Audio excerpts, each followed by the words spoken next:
Good morning dear students. ये पिछले class में हमने बताया था, एक्चुअली चैप्टर चल रहा था क्लास 12 का chapter 2 reproduction in flowering plants. उसमें रिप्रोडक्शन तक पूरा बता दिए थे, जिसमें सबसे बताए थे डबल फर्टिलाइजेशन, और डबल फर्टिलाइजेशन के बाद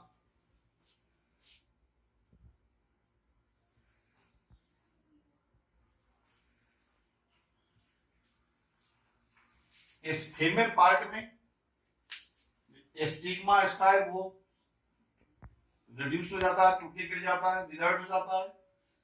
बाकी पार्ट जो मेल है वह कैलिक्स एक्रोडा वो सब टूट के गिर जाता है।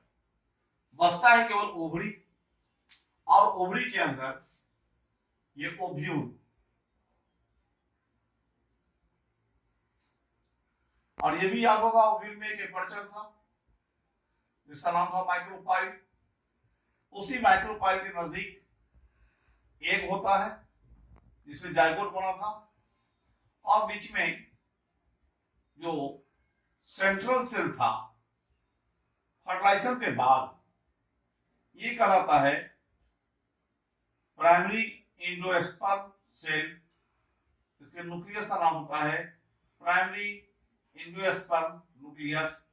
यह है जाइगोट। ये सारी बातें हम पिछले क्लास में बता दिए थे जब डबल फर्टिलाइजेशन बताए थे, तो ये भी थोड़ा सा बता दिए थे डेवलपमेंट। ये जो प्राइमरी एंडोस्पर्म सेल है अब उसका न्यूक्लियस है, इससे एंडोस्पर्म बनेगा, इससे एम्ब्रायो बनेगा, इस ओव्यूल से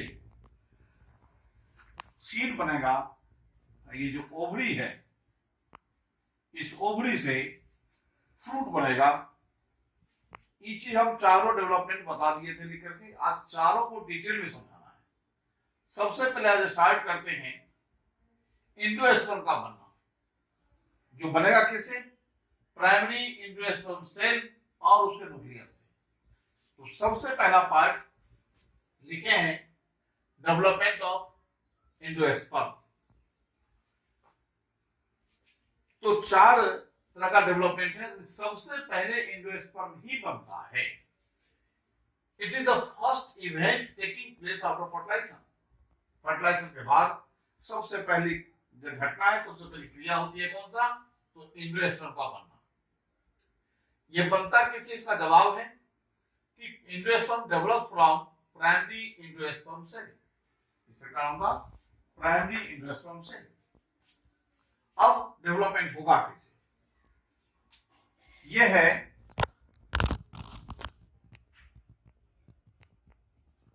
प्राइमरी एंडोस्पर्म सेल, यह है प्राइमरी एंडोस्पर्म न्यूक्लियस।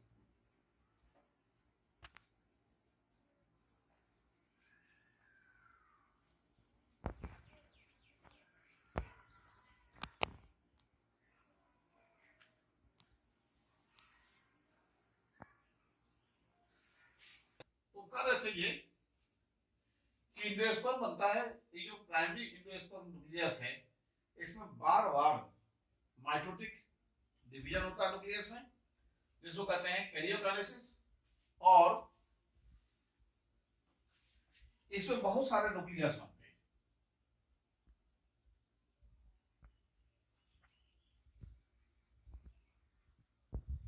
ऐसे कंडीशन में जो एंडोस्पर्म बनता है इसको कहते हैं प्री न्यूक्लियर एंडोस्पर्म। देखिए द प्राइमरी एंडोस्पर्म न्यूक्लियस मतलब PEN प्राइमरी एंडोस्पर्म न्यूक्लियस और PEC means primary endosperm cell. तो प्राइमरी एंडोस्पर्म सेल का जो प्राइमरी एंडोस्पर्म न्यूक्लियस है undergoes successive and repeated karyokinesis. ये बार-बार कैरियोकाइनेसिस होता है। केवल कैरियोकाइनेसिस होता है to give rise to many free nuclei, जिससे बहुत सारे फ्री न्यूक्लियाई बनते हैं। And this stage of endosperm development is called free nuclear endosperm. और यह जो एंडोस्पर्म का डेवलपमेंट का जो स्टेज है इसको कहते हैं फ्री न्यूक्लियर एंडोस्पर्म। इसके बाद अब इसमें न्यूक्लियस के चारों तरफ प्लाज्मा मेम्ब्रेन या सेल का वॉल फॉर्मेशन शुरू हो जाता है और इस तरह से बहुत सारे सेल बनने लगता है। जब साइटोकाइनेसिस होता है, जब सेल वॉल का फॉर्मेशन होता है, सराउंड हो जाता है न्यूक्लियस, तब इसको कहते हैं कौन चीज? Cellular endosperm. साइटोकाइनेसिस से सेल वॉल फॉर्मेशन आकर इसके बाद सेल वॉल फॉर्मेशन और साइटोकाइनेसिस होता है और एंडोस्पर्म बिकम्स सेलुलर। तब एंडोस्पर्म जो है सेलुलर हो जाता है और इस तरह के स्टेज को कहते हैं सेलुलर एंडोस्पर्म। एक चीज और याद होगा कि प्राइमरी एंडोस्पर्म सेल बना किससे था? सेंट्रल सेल में एक मेल गैमेट आगे फ्यूज किया, तो ये जो प्राइमरी एंडोस्पर्म न्यूक्लियस है ट्रिप्लॉइड होता है, क्रोमोसोम का 3 सेट है और ये जाइगोट तो डिप्लॉइड होता है। तो बनता चूंकि इससे है तो इसके सारे सेल क्या होंगे? तो जैसा कि हम बता रहे थे कि जो एंडोस्पर्म का सेल होता है वो ट्रिप्लॉइड होता है, इसको 3n से रिप्रेजेंट करता है। अब एंडोस्पर्म का फॉर्मेशन क्यों करता है? तो एंडोस्पर्म का इंपॉर्टेंस हम बता रहे हैं या रोल बता रहे हैं। ये जो एंडोस्पर्म जो टिश्यू है उसमें जो सेल्स देख रहे हो, एक्चुअली सेल में रिजर्व फूड है, बहुत सारे फूड मटेरियल्स होते हैं। और ये फूड है क्यों?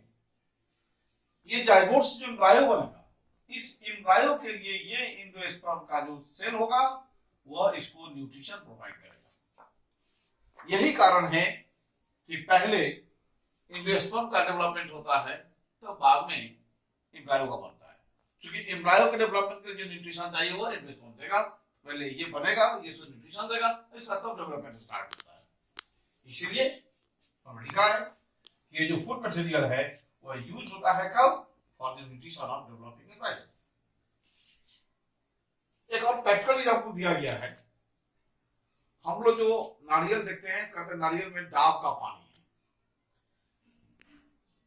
नारियल का 2 स्टेज में हम लोग खाते हैं। एक तो डाब का पानी पी लेते हैं, बड़ा टेस्टी होता है। केवल टेस्टी नहीं होता है बल्कि न्यूट्रिटिव भी होता है, और वो शुरू का कंडीशन वैसा ही करता है। वो है क्या? वो पानी यही है, ये कंडीशन है। मतलब ये कि water in the centre of tender coconut, जिसको खिच्चा कहते हैं हम लोग अपने लोकल भाषा में, मिथिला एरिया में, जिसको इमेच्योर कहते हैं, टेंडर कहते हैं, उस कोकोनट के बीच में जो वाटर है क्या? वह एंडोस्पर्म का फ्री न्यूक्लियर स्टेज है। उसमें बिल्कुल लिक्विड फॉर्म में रहता है, हम लोग उसको पीते भी हैं। जिसको छोड़ दें मैच्योर हो जाएगा, जैसा कि देखते हैं जो नारियल सूखा हुआ रहता है उसको देखते हैं ना कि बीच में पानी रहता है, उसको बहुत लोग पीते भी हैं, बहुत लोग नहीं पीते हैं, लेकिन चारों से मोटा सा उजला वाला जो पोर्शन होता है, उजला पार्ट को कहते हैं कर्नेल, जो पेरिफेरल पार्ट में बनता है। ये कर्नेल वास्तव में ये भी एंडोस्पर्म कौन सा? ये इसके बाद का स्टेज, ये पेरिफेरल जोन में ये क्या करता है? ये मल्टीसेलुलर स्ट्रक्चर बनता है और बीच में जो खाली स्पेस है फिर भी उसमें कुछ पानी बच जाता है जो फ्री न्यूक्लियर फॉर्म में होता है। तो कोकोनट का एग्जांपल दिए हैं कि बीच में जो पानी वाला कंडीशन वो पानी नहीं है, वो फ्री न्यूक्लियर एंडोस्पर्म को रिप्रेजेंट करता है। और उसके चारों ओर जो व्हाइट कलर का जो हार्ड एरिया है, जिसको हम लोग नारियल समझ के खाते हैं, वो कर्नेल है और वो वास्तव में मल्टी सेलुलर एंडोस्पर्म को रिप्रेजेंट करता है। एक और चीज है कि कुछ ऐसे सीड्स हैं जिसमें एंडोस्पर्म, जब एंडोस्पर्म मर गया उसका एम्ब्रायो बनेगा। बहुत ऐसे सीड्स हैं जिसका एम्ब्रायो डेवलपमेंट करते करते सारे एंडोस्पर्म को खर्च कर देता है, कंज्यूम कर देता है।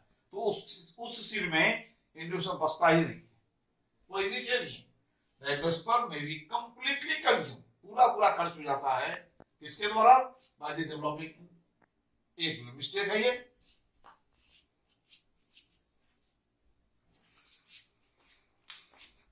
by developing embryo. तो ये जो डेवलपिंग एम्ब्रायो उसकी दोहराई कंज्यूम कर ली जाती है। जैसा देखना है तो पी, बीन, ग्राउंडनट, इस सब के बीच में देखते हैं तो वहां एंजियोस्पर्म नहीं मिलता है।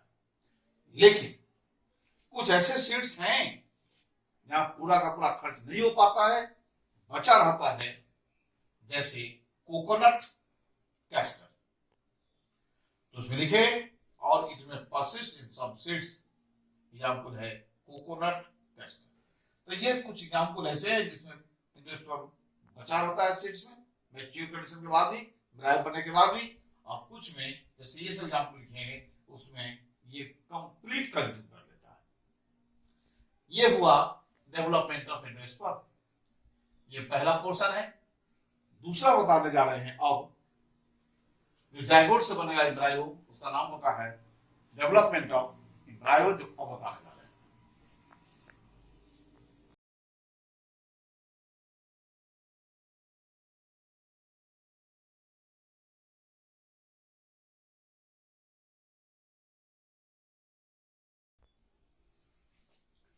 देखो, इसके पहले बता रहे थे डेवलपमेंट ऑफ एंजियोस्पर्म और दूसरा है डेवलपमेंट ऑफ एम्ब्रायो।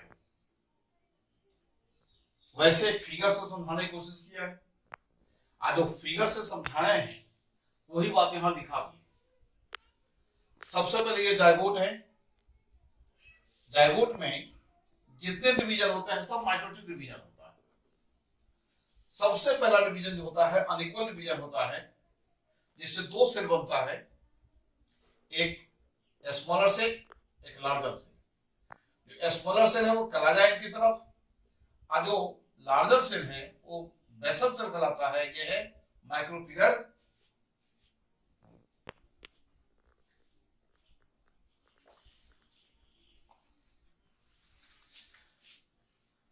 तो ये जो लार्जर सेल है जिसका नाम बेसल सेल होता है, ये माइक्रोपिलर इनके तरफ। जो स्मॉलर सेल है जिसको एपिकल सेल या टर्मिनल सेल कहते हैं, वो है कलाजा इनके तरफ। फिर धीरे धीरे एम्ब्रायो बनेगा। इस जाइगोट से जो एम्ब्रायो बनता है, इस पूरी प्रोसेस को कहते हैं एम्ब्रायोजेनेसिस। पहला पॉइंट यही है, the process of development of embryo from zygote. Zygote से एम्ब्रायो बनने का जो डेवलपमेंट का जो प्रोसेस है माइटोसिस के द्वारा, इसको कहते हैं एम्ब्रायोजेनेसिस। अब एम्ब्रायो होगा कब? जैसा कि हमने इससे पहले कहा था कि पहले एंजियोस्पर्म का फॉर्मेशन होगा, कुछ एंजियोस्पर्म का सेल बन गया तब ये शुरू होगा। ऐसा नहीं कि पूरा बन जाएगा तब शुरू नहीं होता है। कुछ एंजियोस्पर्म बन गया, माने इसलिए ऐसा करता है कि भोजन की गारंटी हो जाए, इसके न्यूट्रिशन की गारंटी हो जाए। तो यहां पर लिखे embryogenesis begins after a certain amount of angiosperm is formed। जब कुछ एंजियोस्पर्म का तैयार हो जाता है तब ये एम्ब्रायोजेनेसिस शुरू हो जाता है। क्यों? As there is an ensured supply of nutrition to the developing embryo, ताकि डेवलपिंग एम्ब्रायो के न्यूट्रिशन के सप्लाई की श्योरिटी हो जाए, इसके लिए इंतजार करता है एंजियोस्पर्म को बनने का। अब जाइगोट से एम्ब्रायो कैसे बनेगा पहले बता चुके हैं। यहां पर कि दो सेल बनेगा, जिसमें एक एपिकल सेल जो कलाजा की तरफ, जिसका साइज छोटा होगा, एक बेसल सेल जिसका साइज बड़ा होगा, जो माइक्रोपाइल की तरफ रहेगा। लिखें zygote undergoes transverse mitotic division. Zygote में पहला डिवीजन होता है ट्रांसवर्स माइटोटिक डिवीजन, जिससे दो सेल बनता है, जिसमें माइक्रोपिलर एंड सेल लार्जर होता है, जैसा कि दिखाई दे रहा है फिगर में, और इसको कहते हैं basal cell. White chalazal end cell, chalaza end की तरफ जो सेल होता है वो स्मॉलर होता है, और इसको कहते हैं कौन सी? एपिकल सेल या टर्मिनल सेल। यहां नाम लिखे हैं एपिकल सेल। अब आते हैं बेसल सेल का क्या हाल होता है। Basal cell divides repeatedly. अब दोनों सेल डिवाइड करता है, ऐसा नहीं कि पहले एक कर रहेगा रुका रहेगा, इसको नहीं बताएंगे तो बारी बारी से। इस सेल का क्या होता है, फिर इस सेल का ही बता देंगे। इस सेल में डिवीजन लगातार होता रहता है, और इसका डिवीजन क्या होता है? 1 से 2 सेल, 2 से 3 सेल, 3 से 4 सेल, इस तरह से 6 से लेकर के 10 सेल का एक चेन तैयार होता है। एक ग्रुप तैयार होता है। इस बेसल सेल से जो ग्रुप तैयार होता है 6 से 10 सेल का, इसको बोलते हैं सस्पेंसर सेल। और इस सस्पेंसर सेल में माइक्रोपाइल की तरफ जो अंतिम सेल होगा, इसका नाम होता है हॉस्टोडियम। और जो कलेजा की तरफ अंतिम सेल होगा, जो बेसल ये क्या कहता है एपिकल से ठीक नीचे है, उसका नाम होता है हाइपोफाइसिस। बाद में इस हाइपोफाइसिस से रेडिकल का डेवलपमेंट होता है। यहां लिखें the first cell of suspensor towards the macrophyllum in macrophyllum in के जो पहला सेल है उसको कहा जाता है hostodium, whereas the last cell of collagen, last जो collagen की तरफ है उसको कहता है hypophysis, that later on develops, जो बाद में डेवलप करता है रेडिकल में। the hostodium cells enlarges in size, और ये सेल फिर बाद में बड़ा हो जाता है और attaches the suspensor, और सस्पेंसर से जुड़ा। अभी तो इसका बता रहे थे, अब है इसका क्या होता है। ये जो टर्मिनल सेल है या एपिकल सेल है, उसमें भी एक वर्टिकल डिवीजन होता है जैसा दिखाया है।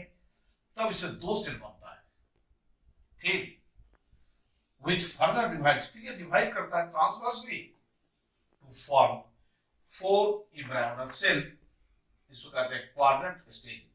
4 सेल है इसमें क्वाड्रेंट स्टेज। फाइनली अंत में दीज 4 सेल्स, ये चारों सेल जो है वो डिवाइड करता है vertically to form 8 cell proembryo. और 8 सेल का स्टेज बनता है जिसको ऑक्टेट स्टेज कहते हैं या प्रो एम्ब्रायो भी कहते हैं। आउट ऑफ दीज 8 सेल्स, ये जो 8 सेल है उस 8 में 4 सेल आउटर टायर होता है, आउटर क्या कहता है होल होता है, ये इनर होल होता है, इनर टायर कहलाता है। ये जो 4 जो अपर सेल है, ठीक है, out of this 8 cells 4 cells of lower type, माने ये अंदर की तरफ है लोअर टाइप, उससे बनता है कौन सी प्लोम्यूल और कॉटिलेडन। लिखे हैं इससे बनता है प्लोम्यूल और cotyledon. While the upper 4 cells, क्योंकि बाहरी जो 4 सेल है जिसको अपर 4 सेल्स कहते हैं, उससे बनता है हाइपोकोटाइल। लिखे हैं इससे बनता है हाइपोकोटाइल। अभी तक तो लगभग स्फेरिकल है, बाद में इससे से बदलता है, जैसे ग्लोबुलर हो जाता है, फिर हर्ट सेपेट हो जाता है, और बाद में इसी से एक या 2 कॉटिलेडन बनता है। यदि सीड मोनोकोट प्लांट का है तो एक कॉटिलेडन बनेगा, इसी से बनेगा। और यदि एम्ब्रायो डाइकोटिलेडन का है तो 2 कॉटिलेडन बनेगा, माने इसी से मोनोकोट या डाइकोट का कॉटिलेडन बनेगा। तो इस तरह से ये बता रहे थे डेवलपमेंट ऑफ एम्ब्रायो। इसके पहले होता है डेवलपमेंट ऑफ एंडोस्पर्म। अब इसके आगे बताने जा रहे हैं।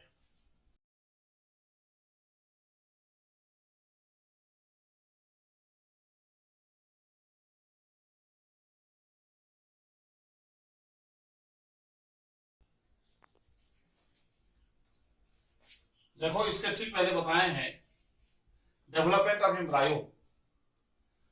अब उसमें है कि प्लांट 2 प्रकार होता है, डाइकॉट, मोनोकॉट। तो दोनों प्लांट के एम्ब्रायो के स्ट्रक्चर में डिफरेंस होता है। अभी बताने जा रहे हैं स्ट्रक्चर ऑफ डाइकोटिलेडनस एम्ब्रायो, इसके बाद बताएंगे स्ट्रक्चर ऑफ मोनोकोटिलेडनस एम्ब्रायो। अभी डाइकॉट। डाइकोटिलेडनस प्लांट्स है कौन, जिसमें 2 कॉटिलेडन होता है। कुछ का एग्जांपल लिखे हैं, मैंगो, ग्राम, रोज, ये सब डाइकॉट प्लांट्स हैं। इस डाइकोटिलेडनस प्लांट में क्या होता है, एम्ब्रायो में 2 कॉटिलेडन होता है और एक एम्ब्रायो एक्सिस होता है। एक्सिस होता कहाँ है, दोनों कॉटिल के बीच में। ये स्ट्रक्चर दिखाई दे रहा है, ये एक कॉटिलेडन, एक ये 2 कॉटिलेडन है, और दोनों के बीच में ये डंटा की तरह खड़ा है, ये इसी को कहते हैं एम्ब्रायोनल axis. The portion of embryonic axis above the level of the attachment of the cotyledon. embryonic axis से जुड़ा था 2 cotyledon, जहां जुड़ा हुआ है उसके ठीक ऊपर का जो पोर्शन है अटैचमेंट के ऊपर का, इसको कहते हैं इपिकोटाइल। जहां अटैचमेंट के ठीक नीचे का जो पोर्शन है ये उसको हाइपोकोटाइल। लिखें कि the portion of the axis above the level of the attachment of cotyledon के अटैचमेंट का जो लेवल है उसके ठीक ऊपर का जो पोर्शन एम्ब्रायोनिक एक्सिस है उसको कहते हैं इपिकोटाइल। और इपिकोटाइल समाप्त किसमें होता है?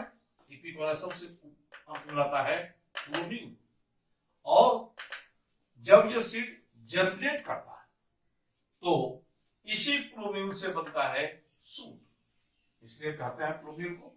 जैसे बच्चों का ना देश का भविष्य है, आज जो बच्चा जन्म लेगा उसी में से कोई साइंटिस्ट बनेगा, कोई देश का पॉलिटिशियन बनेगा, कोई बड़ा ऑफिसर बनेगा, तो देश का भविष्य है बच्चा, अभी तो बच्चा ही है, फ्यूचर में ऑफिसर बनेगा। उसी तरह फिलहाल तो कहलाता है प्लूम्यूल, जब जर्मिनेशन होगा तो ये प्लांट का भविष्य का सूट है, इसलिए फ्यूचर सूट। नेक्स्ट है the cylindrical portion of the epidermal axis below the level of the attachment of cotyledon। cotyledon का अटैचमेंट के नीचे जो cylindrical portion है ये मिट गया। ये जो पोर्शन है इसी पोर्शन को कहते हैं, गलती हो गई, इसको कहते हैं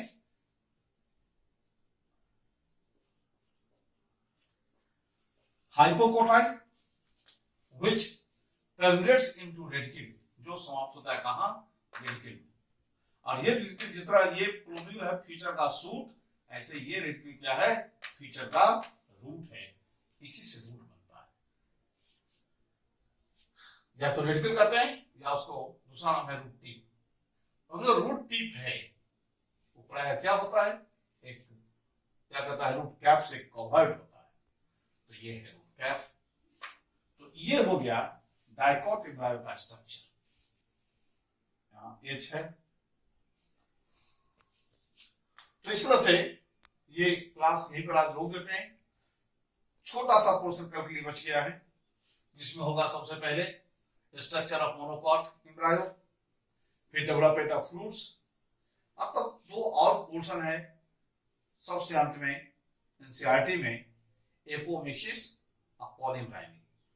अधिक उम्मीद है अगले क्लास में कल समाप्त हो जाएगा, फिर मां की बात कर लेते हैं। और एक बात और, कुछ बच्चे ने कहा है कि प्रॉब्लम होती है, तो मैं ये कहना चाहता हूं जब वीडियो देखना जो कमेंट प्लेस है उस जगह पर जो प्रॉब्लम है उसको बता देना है, ताकि उसका हम आंसर उसको भेज सकें या बता सकें। तो कमेंट बॉक्स में उसको जाकर अपनी प्रॉब्लम को बता देना।